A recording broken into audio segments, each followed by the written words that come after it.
Hello once again, and welcome to Heroes and Droids, your guide to movies and TV shows about superheroes, sci-fi, Disney, and action. From Marvel to DC, from Star Wars to Star Trek, from James Bond to the Fast and Furious, we will review the theatrical films and streaming delights you care about most.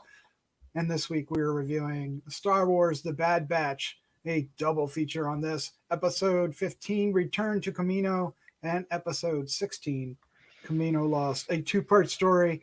And the season finale, since they got renewed, it is just the season finale because we will get a season 2. But yes, 16 weeks we have been covering this. It's been amazing.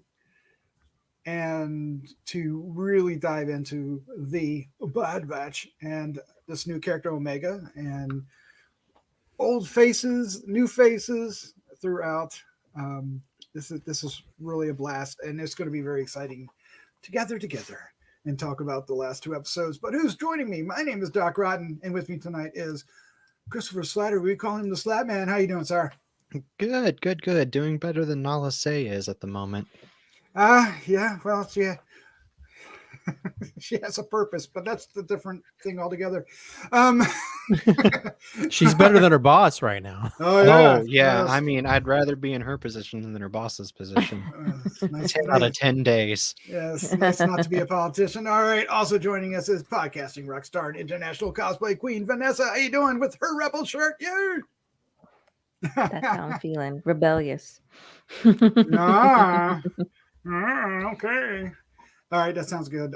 Also joining us is award-winning filmmaker and Star Wars superfan, Christopher G. Moore. How you doing, Christopher? You may podcast when ready. Doing well. Yes, sir. I did that for you, Doc, because I know you like a certain person that says things like that. Yes. I got one last little wink. Wink. From Tarkin. Holographic wink. Yes. And probably won't be the last holographic wink we get from Tarkin. I hope not. I could watch Tarkin, the series. I really, really could. But that would be really interesting, actually. Yeah, just him sitting on the toilet. You may fire when ready. No. No? How often do you think that happens? No. What? What? Did I say that wrong? You wouldn't want to see that? Oh, come on. No.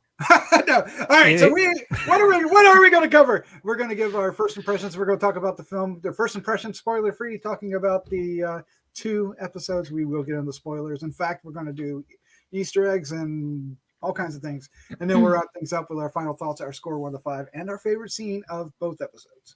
Right, Slattman? Both episodes. Not each episode, but both episodes. Both episodes One for combined. One single favorite scene. Well, from. All right, what are we talking about? We're I'm not talking about doing that. The Bad Batch, Season 1, Episode 15, Return to Kamino. It aired August 6th, directed by Brad Ryle and written, and Nathaniel Villanueva. Close to that, probably not. Written by Dave Filoni and Jennifer Corbett, and the cast includes D. Bradley Baker, Michelle Young, and Ben Diston. The synopsis for that was: a Bad Batch finds themselves in unexpected territory in this thrilling finale. That's a Slattman synopsis if there ever was one. Episode 16, Kamino Lost, aired August 13th. Written by Brad Rao and Sal Ruse.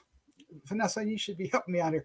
I'm not. When you make arbitrary decisions like one scene for 2 shows, no, you don't get. No, I'm on my own. All right, it wasn't arbitrary. You made it. I was going to say Tapioca City Falls, but it's not. It's Tipoca City Falls. The Bad Batch must find a way to survive and reckon with the choices of their former squad mate and brother. Who could it be? Who could it be now? Who could it be? There we go. All right, let's give our first impression of these 2 episodes. Slattman, sir, as always, you are up first. Yeah, this is phenomenal. This is probably the best finale of a first season that we've gotten in any Star Wars show. Maybe. Definitely the best finale of the first season of a Star Wars animated show. Okay. The finale of The Mandalorian was really freaking Yeah. good. So, but I really liked this. That it wrapped everything with Crosshair up in a nice little bow and set up such a great redemption story that we're gonna get in season 2. I can almost here's a little tear thinking about Crosshair's redemption. I know it's coming. But we also got some amazing action scenes, phenomenal music. There are some scenes in these 2 episodes, like the way they're animated, that just made my jaw drop. They were just so well done. And there was one really phenomenal scene with Omega, I think, that really kind of it was something that it was kind of a revelation, but at the same time something that we kind of I know a lot of people on the internet kind of theorized, but that scene just, I don't know. I don't really know how to get into it without just giving it away, because it is kind of a spoiler, but it was impactful. So, surprisingly, for 2 episodes as a finale, there really aren't that many spoilers. Really, right? I mean, there's just, I guess, the major one: do they live or do they die? Right?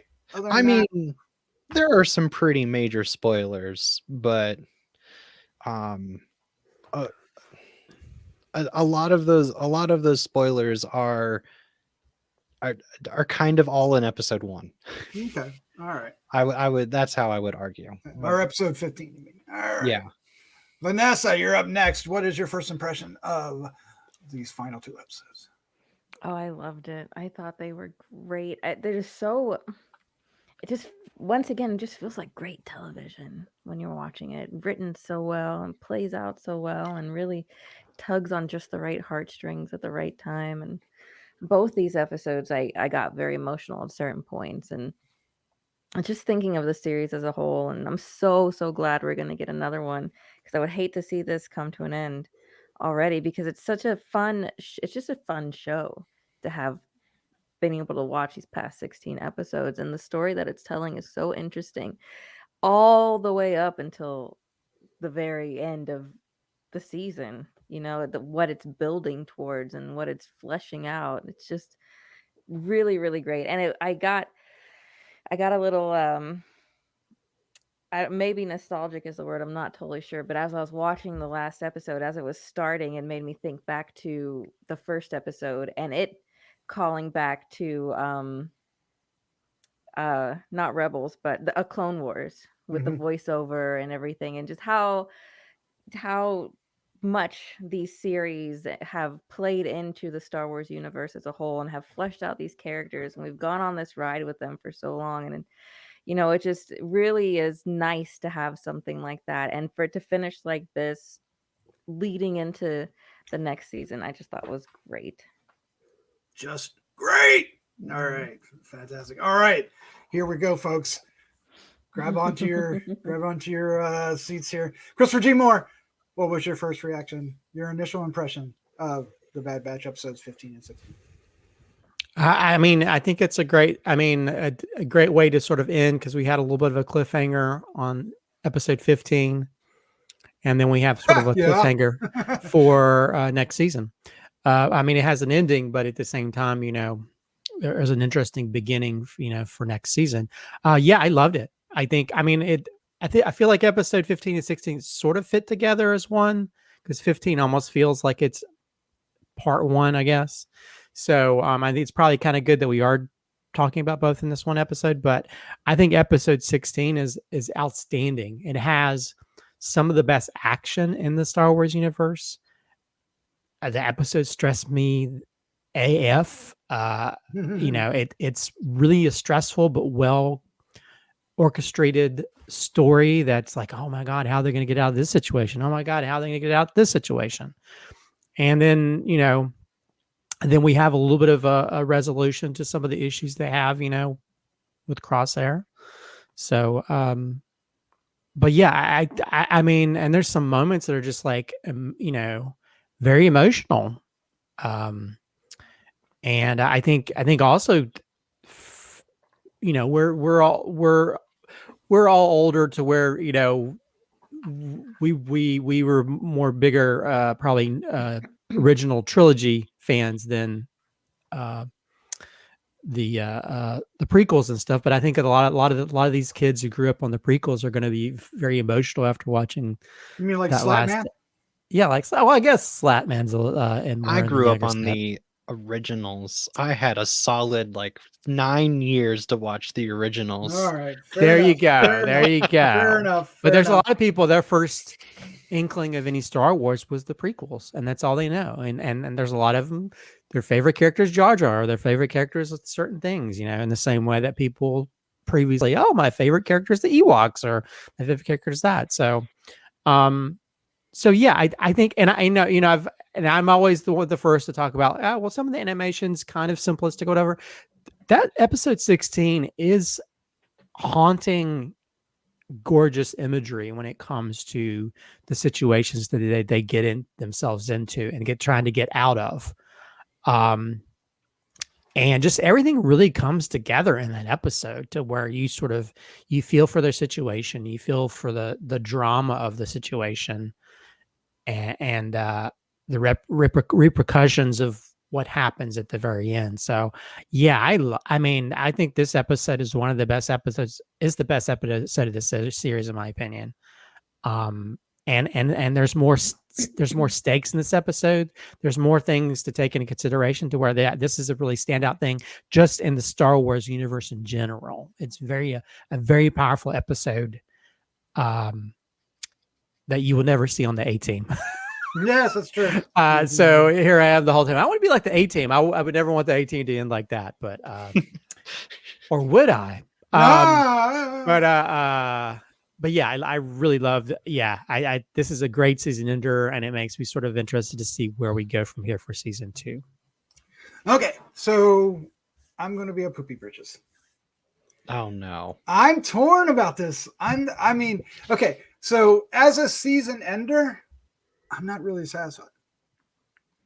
I really am not. And I'll get to why. I'll probably have to wait till the spoilers to get to why. But I wasn't really satisfied as a season ender. As its own episode, it is quite remarkable. It is so focused and laser focused and far more focused than any other episode this season, especially episode 16. It is basically a story, and it's got all the, like you said, it's got all these stakes. The characters they actually, not only have they grown through the series, they actually grow even more in this particular episode. The conflicts that they have to face, the choices they have to make, or, they're in the moment, everything is urgent. And I love that. I love this episode. I really do. But I don't know if I like it as the final episode. There's so many other things that I'm still thinking about, and with other finales, we get a little bit more taste of those things. We have a lot more. There's a lot more I guess the point is there's a lot more to this world than just a Bad Batch themselves. And as a season finale, I'd want a little bit more of that rest of the world in it. And so I like I said, I'm really torn. I think our discussion tonight is going to, set my vision straight here. But going into this discussion, I'm waffling a bit as far as it being the season finale. Can I ask you to clarify something real quick? Yes. Are you saying that you want a show called The Bad Batch to not have a finale that focuses on The Bad Batch? Well, I think that's exactly what I'm saying, because what I'm saying is that The Bad Batch, the show, has grown over the past 14 episodes before this to be larger than just the Bad Batch. There's all these other characters, there's all these other worlds, these other things that they're involved in, or might be involved in, or that are in play. And this particular episode is literally focused on this like moment. And as a season finale, that moment, regardless of how great it is, didn't satisfy what I was looking for a season finale. Can I ask you one more question? Yeah. If they had not announced season 2 yet, and we assumed that this was a series finale, do you think it would have made it worse for you or better? Oh, I've been upset. Okay.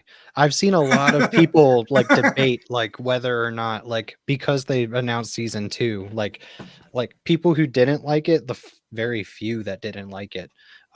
Not to call you out, Doc, sorry.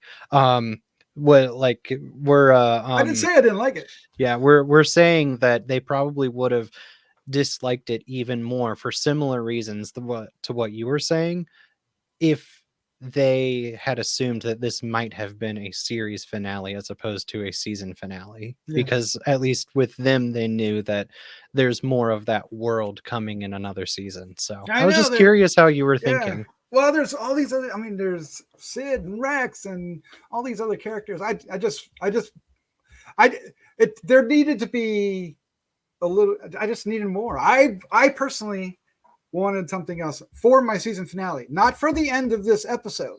So it's really hard this is why I'm so torn, because this story, the episodes here, these 2 episodes as 2 episodes are fantastic.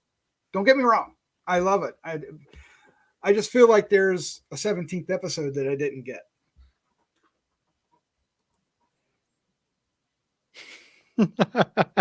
Yeah, I don't think we agree with that. I know you don't. I know you don't. I really wish WandaVision had more other superheroes in it, because it would have been better. It's an interesting comment to make. No, because WandaVision is a good example, because we had other elements in there. We had the other characters appeared in that episode. So I think what you're saying actually supports me. No, it doesn't. It does. No, it absolutely does. To me, no, it doesn't. It doesn't at all. I 100% disagree. Then you're missing my point. Well, I don't see your point, because I think your point doesn't make sense. Because I think we wrapped up the main characters, right? But I agree with that. Well, there's a bigger picture to everything if you read into everything that's happening. But I think the whole point of it is it's called it is the Bad Batch. Yes. To me, it sounds like, well, that's almost like the A-Team meets Knight Rider crossover. It's like, I wish they had more Knight Rider and A-Team. No, it's about the A-Team and this.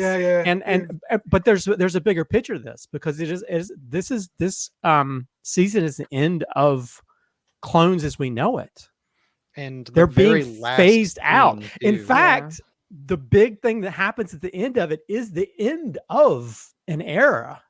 So it is bigger than what we see, and you see it also in other characters in the whole episode. We have more arc with what's his name? Hunter, Wrecker. I want to say Rampart. Crosshair. There's more arc with Crosshair in this episode than there was the whole season. That's because he was. Other than the first episode, but to me, I guess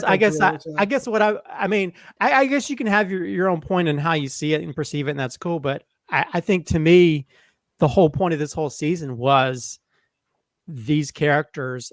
They're known as being like these clones and stuff, and this is the end of the clone era, and there's really no looking past that. And there's a lot of things that, if you pay attention to the episode, that kind of feeds into that, how we're moving into this whole new era where clones are, and that's the reason that when we get to New Hope and nobody knows about the Clone Wars, it's because they've been erased. They've been erased by the Empire. The Empire has basically, it's almost like the killing of Native Americans or something. It's like these whole things that we don't hear about in history books happened towards the end of this, the end of a whole era of these whole people that were created primarily to serve, they're just being eradicated and gotten rid of. And I don't know. I found like there's like so many things that really popped up in this episode that made the world even more interesting to me. But I mean, I can sort Well, of I agree see. with all that, but it Yeah, doesn't yeah. change So my I don't know. mind I if know. I didn't I thought address this what was I'm a talking about. So well, and I think to me, it would have tainted the episode if it wasn't about that. If it wasn't about what happened in this episode, because there's so much okay. So intricacy to that. I don't think it needs it. Okay, so this episode should not have what I'm saying, but that's my point.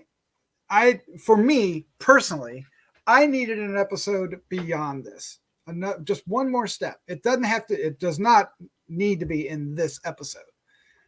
This You were is absolutely perfect. I love this episode. It is tight. It is the tightest script, the tightest focused story of the entire season. I loved it. I'm torn because as the end of the season, I feel like I'm missing something. you're Season hoping for 2, them to go. perhaps? Well, I'm game for that, so that works. That works. I mean, I will say, I think they probably knew they were making a season 2, so they probably would have changed the ending a little bit to maybe have a more finite ending to everything, if that was the case. But Or circle back around to the other character. No, yeah, I mean, it's- to me, it's just that dramatic note that we need to see that this is ending, and then they move past that to like, okay, where do we stand in this world now that they've eradicated any future clones that are going to be made for wars? Now they're just regular people being pulled into the stormtrooper, realm, and so clones are no longer a needed necessity, and so clones, if anything, this might be the start of them gathering up clones and The Clone Rebellion. clone rebellion or whatever, a different type of clone war. From because then clones don't really have don't have meaning for their life anymore. Well, So, I don't know. do like we found out that Omega is older than them because she is very much the same as Alpha, which is Boba. She doesn't have the aging part of it, right? The accelerated aging. So she is.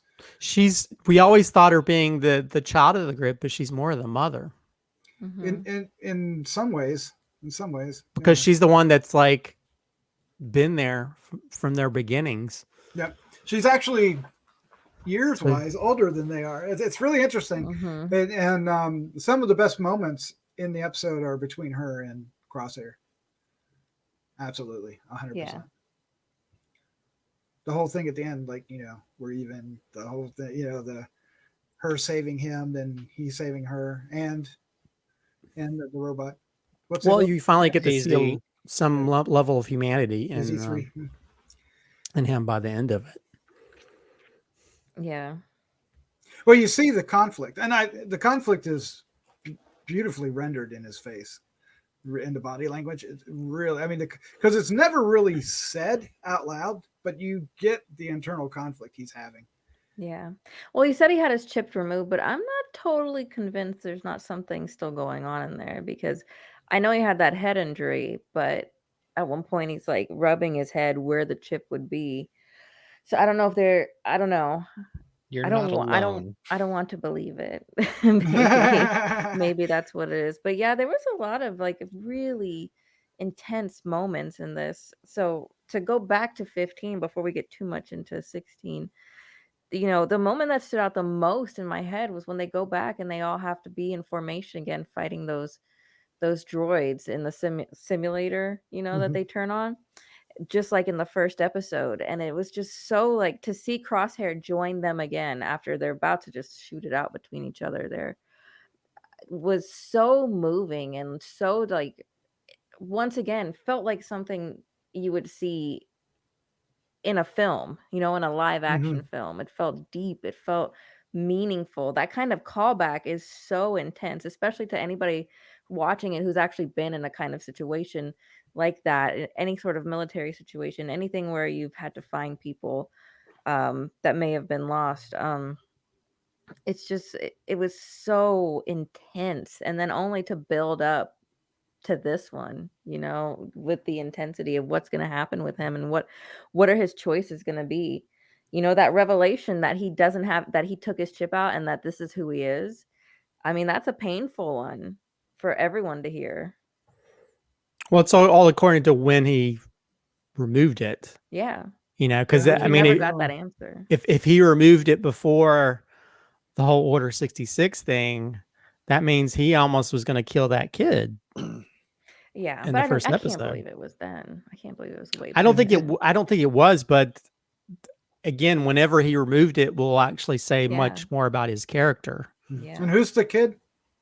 It was Kanan. Oh, okay. That Yeah. yeah. I Yeah. thought when he said the kid, I thought I was thinking somebody else, and I couldn't figure out what it was. I That's couldn't remember his name. Yeah, I don't know. I'm so interested to see where it's going to go now, especially because I was really convinced that through Omega he was going to have a change of heart or Mhm. something was going to happen and he was going to join them. I did not, especially after everything the Empire's done to him, right? That he would go back. Yeah, and what a interesting decision for a character to do. You know, even though it's animation, is to knowing that the Empire would have let you die. You were expendable. You still side with them. Yeah. Well, he's got a little bit of an ego going on. You know, he really Yeah. thinks that he refuses to see himself as a number, he sees himself as, you know, not even a clone to some degree. You know, he Mhm. sees himself as this, that he can be of service to anybody because he knows he's good as what he does. I mean, he can Mhm. shoot Yeah. one shot and take out several stormtroopers in one fell swoop. Yeah, that was just great. by Yeah. just by ricochet. So He's more special, but clearly he's not. Like we've seen that he's not to them. So Well, I mean, I wonder if he'll go off on his own or something. but I mean, at the same time, you do see that he's kind of, you know, because they went back and got everybody except for him. He's the one person that didn't sort of. So yeah, What I do you mean, mean? I can with why do I keep forgetting his name? Crosshair? Crosshair, yeah. I keep wanting to call him Scope. I thought they were trying to go back for him though. No, Yeah. that one commander looked in the room, saw that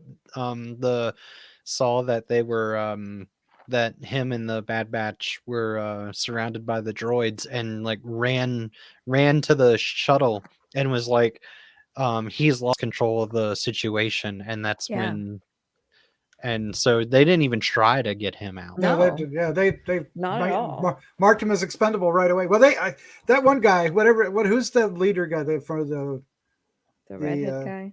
Yeah, Did he you say his name was Rampart? Rampart. Yeah, he wanted him out of the picture anyway. This was just a good excuse. Yeah, I mean, Tarkin wants him out of the picture too, so we know that from episode 1. Yeah, but yet, Crosshair sees himself as an asset, regardless, which is to me just so fascinating. That's such a fascinating. Well, and character. I think that's why he's going to have a little bit of redemption to his character, I guess, next season, because he's going to realize that he really is not worth, no matter how skilled he is, he's not really worth anything to the Empire anymore. Yeah. Or he could prove his worth to the Empire, and you never know. Reluctant, right? He could end up being. Who knows what could happen to him? Yeah, we'll see. He seems pretty determined to be part of. He has it's chosen his the purpose. Empire. Yeah, well, there he has a purpose, right?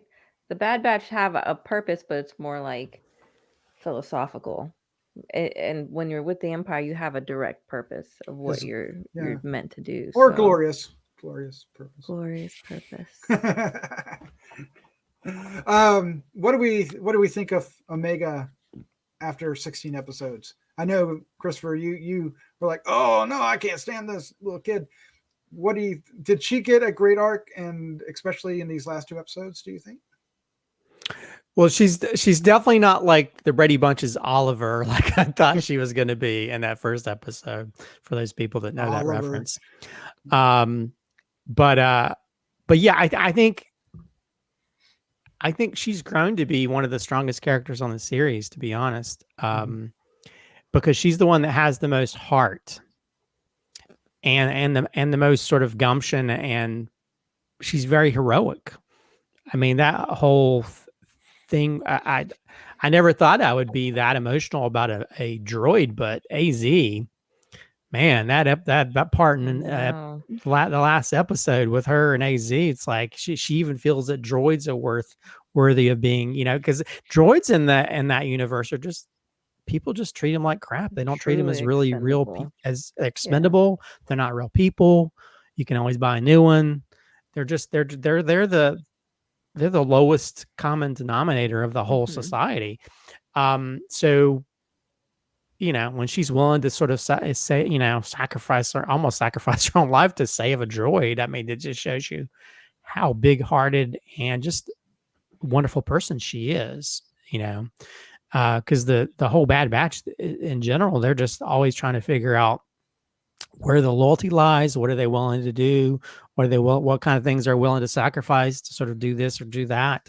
They're not always thinking about the bigger picture or putting their heart on their sleeve. So but yeah, throughout it, she's always been very heroic. She's always, when she's even saving Crosshair, I mean, going out of her way to do that. I mean, I don't know, there's just so many really wonderful moments to just show her character being more than just some little, kid with weird hair.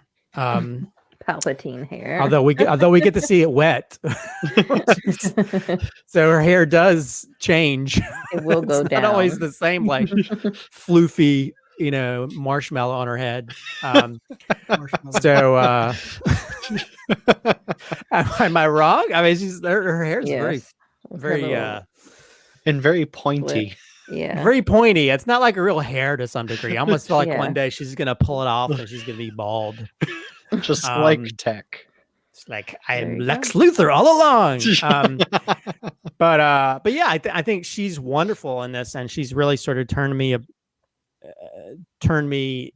into a believer in her character much more so. Which actually, I kind of hope that she shows up in like Book of Boba or some other live. I'd like to see a live action Oh thing. my god, I You hope. can. Although- She would be the same age as Boba Fett, right? So Yeah, Yes, it's- Maybe a little younger, but about that age. Yeah.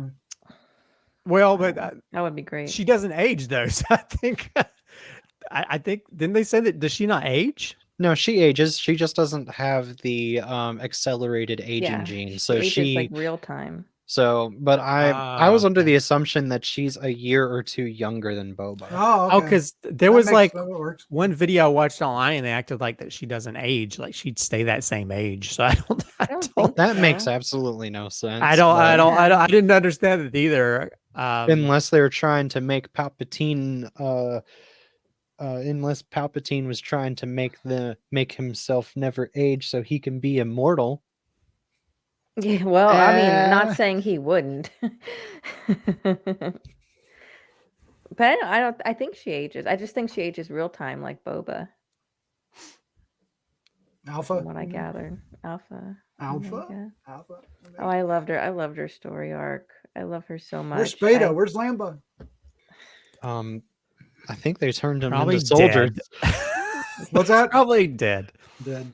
They were probably failed experiments. Ooh, they're Yeah. all- Although Powered one of up. the many things we learned in this episode is that the Bad Batch were not mistakes.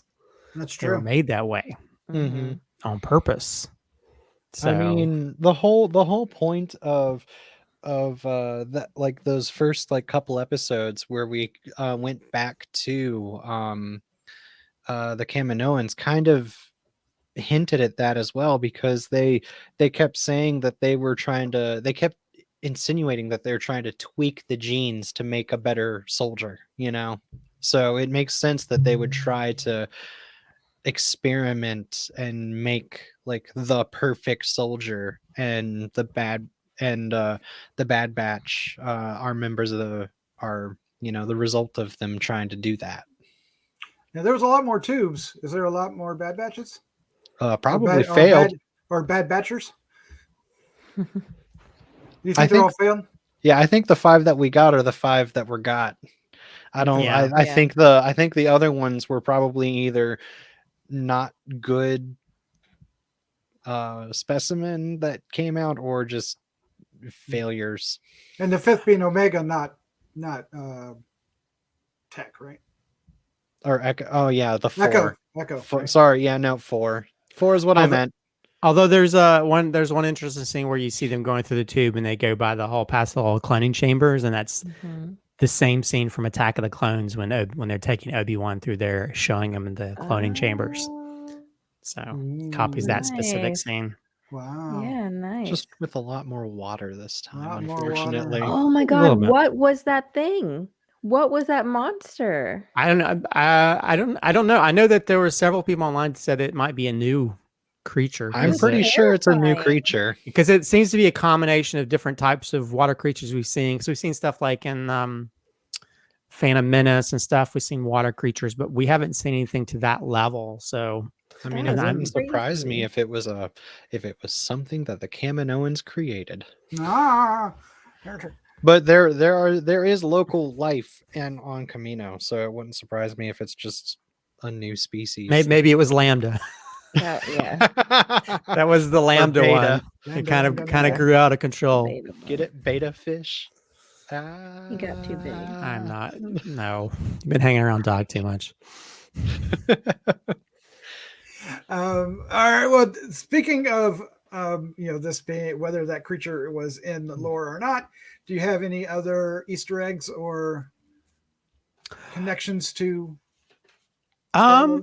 Well, we've talked about a few already, but actually, when they first show up at Kamino, they actually play the Kamino score from Attack of the Clones. They play that, I think, twice during the episode. So, which is a nice little sort of going away present for Kamino, considering it's destroyed by the end of it, which Yeah, is there's one left.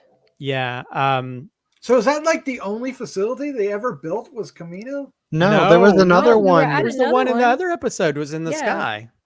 Remember So we they were at the probably other one? have facilities all over in different Okay. worlds. They just actually it seems like they put it in planets that are very harsh environments, which kind of makes sense so that So they nobody wouldn't knows be- what they're doing. Yeah. There's one part where Crosshair says you won't be needing your weapons, and Nice. Yoda in Empire Strikes Back says your weapons, you won't be needing them. So we got a nice little callback to a Yoda line. Also, they I can't remember who said his, I don't know if it was Crosshair or Hunter, but it said don't become my enemy, which is almost like a nice little sort of linear reference to if you're not with me, you're my enemy, which Anakin says in Revenge of the Sith. Of course, one of the moments that I'm sure Doc really loved is the Tarkin saying, "You may fire when ready," Yes, yes. which is the famous line from New Hope. Let's see. Also, when you see the fleet of Star Destroyers come out of the clouds, it's a nice little callback to Rise of Skywalker. So we actually have one of the newer films because when they're on Exegol, you see all those different ships in the clouds and stuff. Also, something I wanted to point out, like we talked about, like how this moment and the last two episodes is a pretty big moment for the clones in general, because this is basically the end of clones as we know it. And the people that pulled the trigger were clones. If you look on the Star Destroyer, some of the people working, firing and when ready are clones. And then we have that one stormtrooper, you can tell him he's kind of broke up about it because they've just destroyed their homeland. They've destroyed the home that they grew up in as clones. So it's kind of weird that like they were created and now they're having to destroy where they came from. So it not only is it ending just in clones in general, some of the clones see that. So you can sort of see how that might open the door possibly for people leaving the Empire because of what they're doing. On how that they're being note, treated. You said it was a stormtrooper is the one that came and told him like that it was destroyed, that it was done. Didn't that sound? They of course all the clones sound the same, but that sounded like one we had heard before. That wasn't anybody we knew, right? That wasn't a clone that we knew. I know it kind of sounded like the one on Gregor. It's little not bit. Gregor. But I No, don't think I it was think it because was I know they Gregor, all but- sort of sound similar anyhow. Right, So. yeah, they do. So, but yeah, I for was some thinking reason that there too. was Is that something familiar? one we know? I guess not. Let's see. Also, we talked about a few of the episodes where there was references to Steven Spielberg movies. When she falls and we see the cracking in the glass, it's very reminiscent of Jurassic Lost World. Let's see. Also, we rarely see Kamino on a nice day during the day. I think maybe in Clone Wars there might be one little thing where they might have done that, but we actually get to see it where there's no clouds, no rain, no storms. The sun is out. That's funny. And of course, that's the one day when you see just like smoke billowing and things just so sad. destroyed. Let's see. Also, of course, we get the ending where Nala is being taken in, which is actually kind of reminiscent of Mads Mikkelsen's character being taken and having to work for the Empire. Also, the officer that comes up, she has the little thing on her shoulder, just like the clone scientist in Mandalorian. I wonder what they're going to be creating. So this is the big one I want you to talk about. Yeah. So this not only does this tie into Rise of Skywalker with the events that we find out in regards to cloning stuff to bring the Emperor back, but also the stuff in Mandalorian with what the experiments they're doing and stuff in regards to Grogu. So I think for me, the more interesting thing with season 2 would be, will they go into more of like the cloning side of the Empire, what they're trying to do, these evil experiments, so there's more to it, Christopher. Ooh. So they didn't this is one of those times where they're probably taking something from Legends and interpreting it into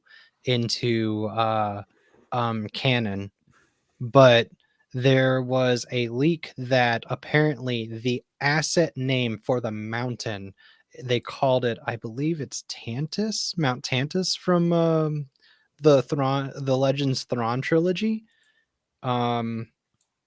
I could have that name wrong. Anyway, mountain from Thrawn trilogy, Legends Thrawn trilogy. That mountain was a cloning facility. That mountain was a cloning facility specifically made for Palpatine. Palpatine's secret stash, Palpatine's secret cloning facility. And so the environment very much looks like the planet that the Thrawn trilogy takes place on.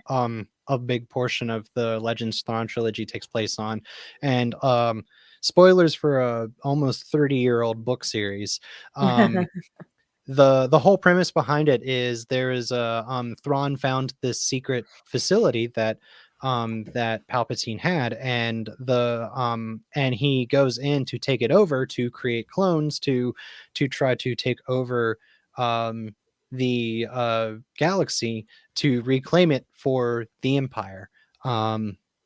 Obviously they're probably not going to make the exact same thing, because it would have been a much bigger deal in the sequel trilogy, but it's interesting to see that they're taking the cloning expert and taking it to who we presume is another cloning officer from the Empire, and they're putting it on a mountain that has the same like shape, the same features, the same like geography, like well, even down to like the description of the mountain from the books matches like very luscious green, the only thing that is kind of different about it is the fact that you see other little mountains in the background, which they don't really say that it was like that in the books, but it's very interesting to see that, and to see that the direction that they could go in, and they might try to adapt parts of Heir to the Empire here soon, which is crazy. Do you think that would play into the live action too, since they've No. cast Thrawn? Do you think that's too far apart? No. because he was a clear villain in those books that was still working for the Empire, and I don't think Arthron is going to have anything to do with the Empire when we see him in When live we see action. him again. I think he's going to be portrayed as a villain that's not actually a villain, because there's a greater threat in the Empire, in the universe, that they're going to have to work together for. I will die on this hill until proven otherwise. Are you? So do you? Oh, that's a totally different conversation. We'll talk. Now Grogu's around at this time, right? So, I mean, Grogu exists. Yeah, because Grogu is how old at this point? Half his age in 25. 20. So they say in Mandalorian he's at least 50 years old. Right. Yeah. So he's at least 25-ish at this point. He's at least 25. All right. Okay. So Does you're that not sound about right, Christopher? what? If I'm doing my mental math right. I'm horrible at math, so maybe I sounds shouldn't right. try to do this in my head. Time. I know he was 50 in The Mandalorian. Wasn't it Yeah. 50? At Around least 50. 50. At least Yeah. 50. Yeah, you're right. He was at least 50. So But I don't know how earlier this is. I don't know. Months I don't think after we'll Order see him, 66, though. which is Would it- 18 years would be before surprised. A New Hope. I wonder if they're developing the Blackwing virus at this no. stronghold. Oh no, sorry. I'm making a Death Troopers reference that nobody will get. It's not No. canon, so where they Not- turned not yet. stormtroopers. Not They yet. turned stormtroopers into zombies. Not yet, though. Right? Not yet. Oh, of course he was.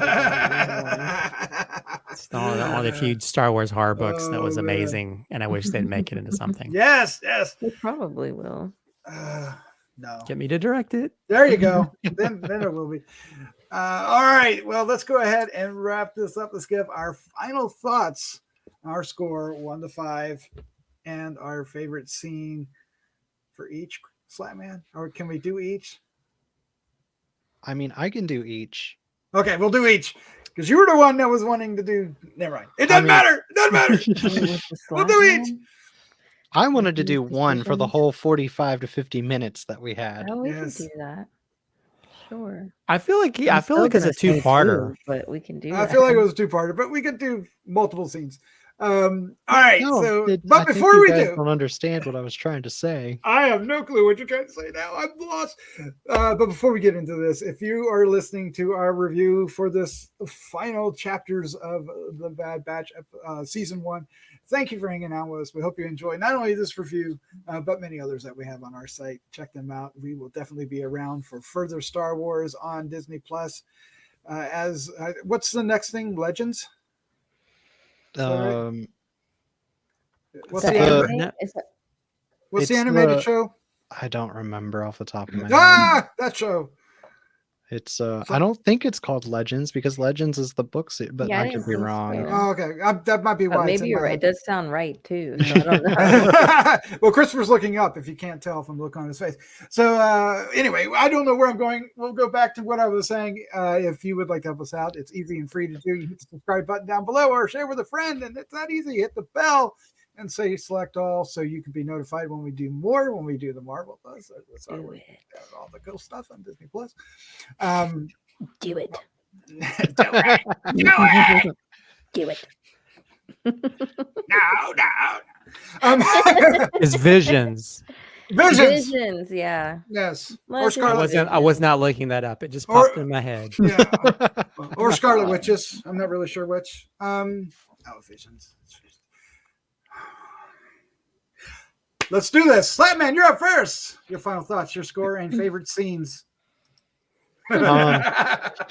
So this is a phenomenal finale. It's Say that 10 times fast. it's an excellent I don't want to say resolution, because there's still more to come, but it is an excellent it's an excellent interaction that we get between the Bad Batch and Crosshair. It's a great step towards the Crosshair redemption arc. Please, Dave Filoni, I need it.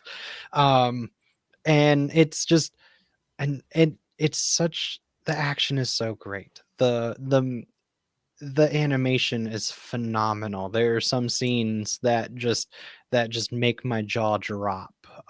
There's the music is top notch and perfect. The just the story is very well done. The characterization of Omega and Crosshair are just, I think, are perfect for this story, perfect for this episode. This finale is a great ending to the arc that was started, while setting up another great arc for specifically for Crosshair. And then also I feel like it's a great ending for the arc for our Bad Batch, because they finally, I feel like by the end of it, have realized that what they're fighting for is for themselves and not necessarily for the mission. And I think they kind of prove that through some of their actions. And I love it. I absolutely love it. It's gonna get a 5 out of 5, 10 out of 10, 100 out of 100, There you whatever go. it is. Like this is easily my favorite season 1 finale of any of the um animated shows that Dave Filoni has been a part of. Season 1 finale. Okay. Yes, nothing I don't think will ever top the series finale of Rebels. Oh my god, I knew you were gonna say that. And you're um right.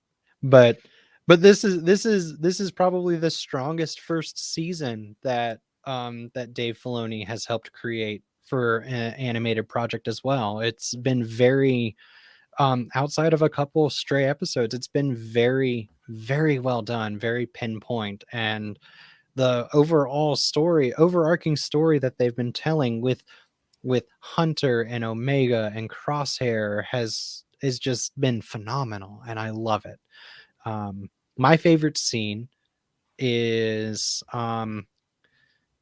it's kind of it's the ending of episode 15 into the beginning of episode 16. The way that they shot from the "you may fire when ready," and they go through Kamino, they go to all of these places that we've seen throughout the Clone Wars, throughout Attack of the Clones, in the Bad Batch, all of these places empty, just dark, lifeless, and they start firing, and everything just starts exploding, and the the the way that the clone says it has been destroyed or something along those lines, like it's so beautifully animated, so well done, and just I think it's the perfect way to send off Kamino. Okay. Very good. Very good. Vanessa, you are up next. Your final thoughts, your score, and favorite scenes. So sad. Ah, Yeah, I had so much fun with this series. I did not expect to enjoy it as much as I have and to be as invested in it as much as I am in these, especially in Omega. I'm so interested in her character growth going forward, and I really, really hope we get to see her in live action because that would just be phenomenal. Um, but these last two episodes, focusing on bringing the band back together, if you will, it was just so emotional to put yourself in a position or put yourself in someone's position that has lost someone and trying to get them back. And where when he's talking about, you stopped looking, he said at one point you stopped looking for me, and Hunter was like, no, we didn't. We never stopped trying to go back for you. Like they were always working towards getting him back. It's just small moments like that Crosshair had become so cold and turned off to by not realizing they wanted him back. They were trying to do what they could to get him back, and him kind of coming to those realizations and fighting. I feel like he still is fighting against wanting to be with him, and it's so, I don't know, it's just such great television. It's hard. It's just hard to really describe because they work so much with your feelings, and the storytelling is just so tight in this. And I want to tell everybody about it, because not just so many people I think discount the animated series and stick solely to like the feature films and the live action, and there's just so much to it, so much to flesh out this world that this series I think in particular did, and in a very kind of microcosm kind of way between them, but also in such a bigger way about the empire as a whole taking over and the starts of the rebellion. So yeah, I definitely give it 5, and then 5 overall. It's my score for this. Perfect. Yeah. And I talked about it earlier, but from 15, it's that scene where they have to rejoin formation once again, and we see them all, kind of in the V going after these droids that Omega had set on all of them. I thought that was a very powerful scene for me. And then in 16, it's so difficult because there's so many poignant scenes in it, but it's the one where Omega saves Crosshair, where she comes up with the plan, and she tells the droid what to do. She knows what she's going to do with her weapon, and she's able to free him and save him. And it shows so much courage and power in her, but also it showed compassion and care and love to Crosshair, which since the moment he's been separated from them, he has not seen or received or felt, because why would anyone give that to him? Right? He's basically a machine for them to use to train other people to be better. So you just feel the conflict in him through that. And I just love Omega so much. And that was a very powerful scene for her in this season finale. Absolutely was. Absolutely. All right, Christopher G. Moore, your final thoughts, your score, and favorite scenes.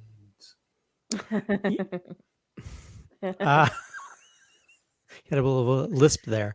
Yeah, I think these 2 episodes work really well. I do feel like, I will say, I feel like, if I were to give a rating for each episode, I would give 15 probably a 4.5, and 16 would be a full 5, because I feel like the first part is more of a build up to the second. I almost kind of wish that they'd stopped it right when he says ready to fire, and then we go straight to the next one. Because I feel like the 15 doesn't feel like a full episode to me. Because it feels like you need to see the second part for it to even make any sense. But it's still great. I think if they were to put those 2 episodes together and made it one full episode, they would make 15 a whole lot stronger being part of that. But overall, I think it's a very strong ending to the season. I think 16 has some of the best action moments that rival action moments in some of the Star Wars feature films. It's very stressful. It's very, it's one of those situations like, how are they going to get out of this? I know for me, it's like, I'd hate to be in that situation where I know I'm going to drown. It's like, where's those little harp things that Obi-Wan and them had? That's like, maybe they should have had that in their suit just in case they get in the water. But then you think just the crush of the water would probably make them die. Yeah, they were at the bottom. Yeah. So the whole time I'm like, I don't know how they're going to get out of this. And then to have that whole thing along with them dealing with the issues with Crosshair and stuff, and how they kind of there's that arc with that as well. It's just really great storytelling. And for me, I think this is the core of what this show is about. This group of people, how they're a family unit and they have their little squabble and they're trying to work through that. And you have the one person doesn't accept it. At the same time, you have that one character, the Omega, who is the heart of the group. She's really sort of this innocent character who does everything with the utmost ability and passion. and she cares about everything, whether it's somebody who's done her wrong or somebody who's just a robot, that could be disposable. So yeah, again, I'd give 15 a 4.5, but this is as strong a 5 as you can get when it comes to rating. I think it's one of my favorite episodes of any Star Wars show. As for favorite scenes, I don't really have too many great favorite scenes in 15, although I'll say when he shoots his gun and takes out all those stormtroopers, I like that moment and that. But 16, I think, has a million different things you could pick that are really great scenes. I mean, there's, this isn't one of those things where, like, I think some of the Star Wars movies, you could say that even some of the prequels and stuff, everything's so fast and frenetic, there's nothing really you could focus on. But this one that has these individual scenes that happen. But I'll say that the scene that really stands out to me is the whole tubes in the water going up to the surface, and then Omega doing that one moment. She's like, I've got to get AZ, and her little accent. Yeah. And I really, and AZ like, AZ sort of like, go. He fulfilled his purpose. And then I kept thinking like the Titanic theme. As ZZ's floating somewhere. I can tell you, I did not expect her to jump out of that tube and go after him. I didn't either, but again, that just shows her selflessness when it comes to who she is. And that's what makes a hero, where they care more about everybody as opposed to themselves. And she jumped out. I was like, oh my God. And then, and then it ties into Vanessa's, moment. So, no, wait a minute. Whose moment was that? It was earlier. Okay. So, I at that moment, there were so many moments I got stressed. I feel like I should take a Xanax or something watching the episode, because I was like, oh God, I don't know how they're gonna get out of it. It's like they're cartoon characters, and for the first time, I'm like, oh my gosh, what's gonna happen here? And and the cinematography is so amazing. It really sort of puts you in the moment, whether it's that debris floating down and you're having to float around it and stuff, and they just see that wide shot of all that stuff coming down. It's really a beautiful episode overall. The 16 is. Absolutely. Yeah, I really agree. This I would have the same score, 4.5 for 15 and 5 for 16.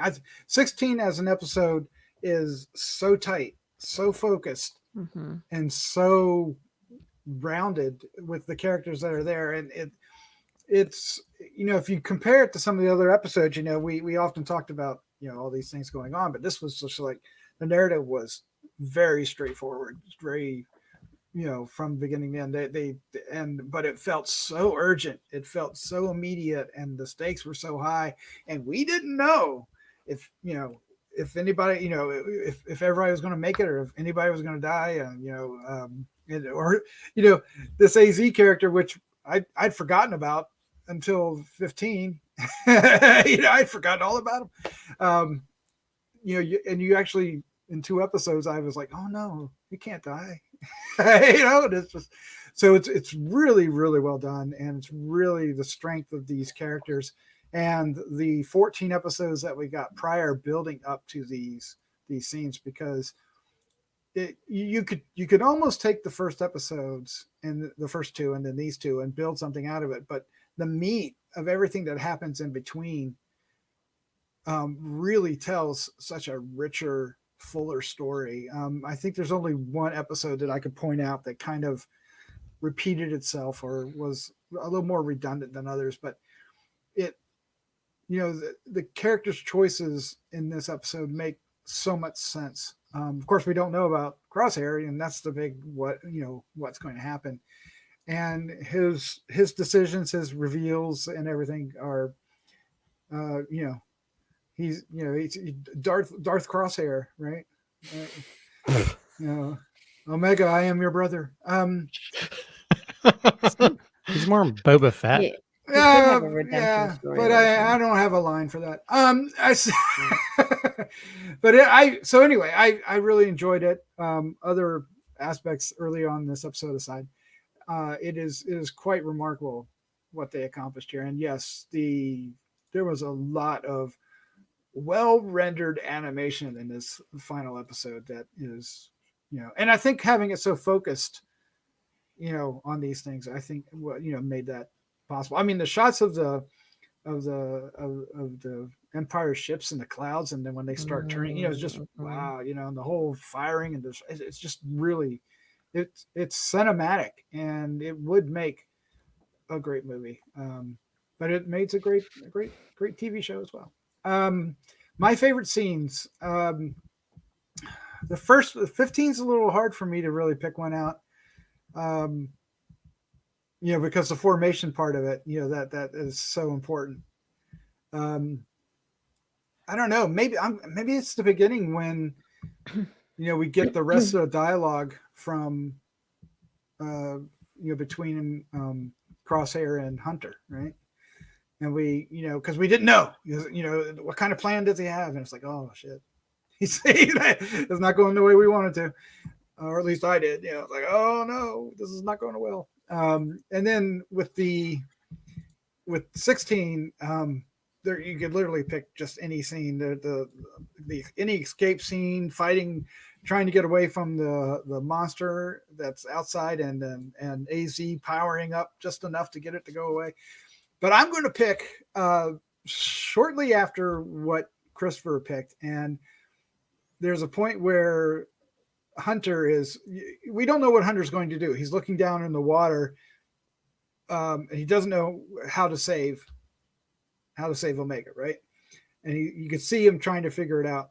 And then you see behind him, you see Crosshair with his gun pointed, and it looks like it's pointed right at Hunter. And I was like, no, Hunter's going to die, and this is it, right?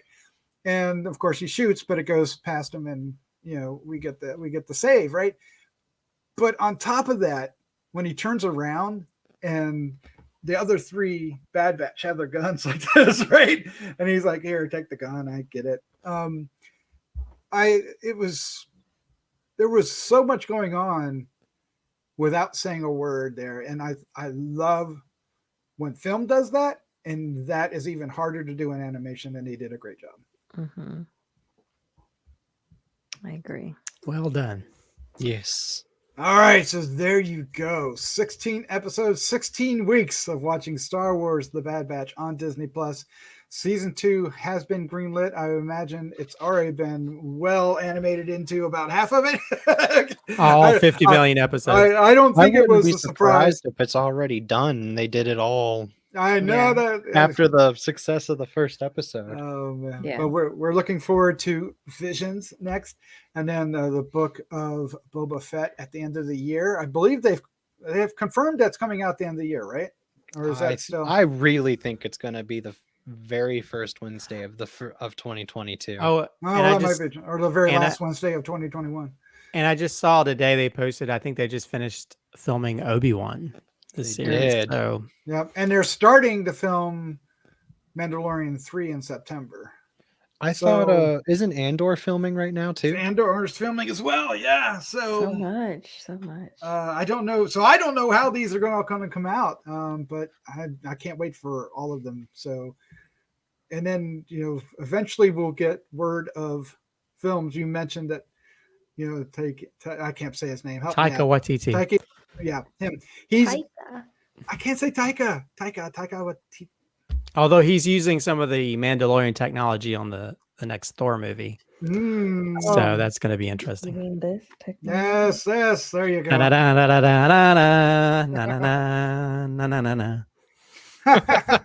right. Thank you for hanging out with us for this little over an hour.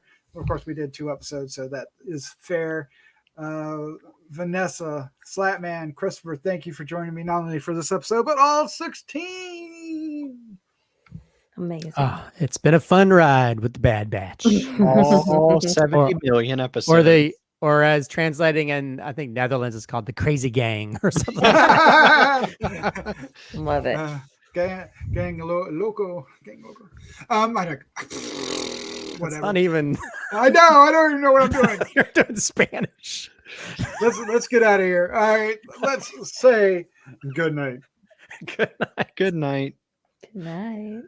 You may fire when ready.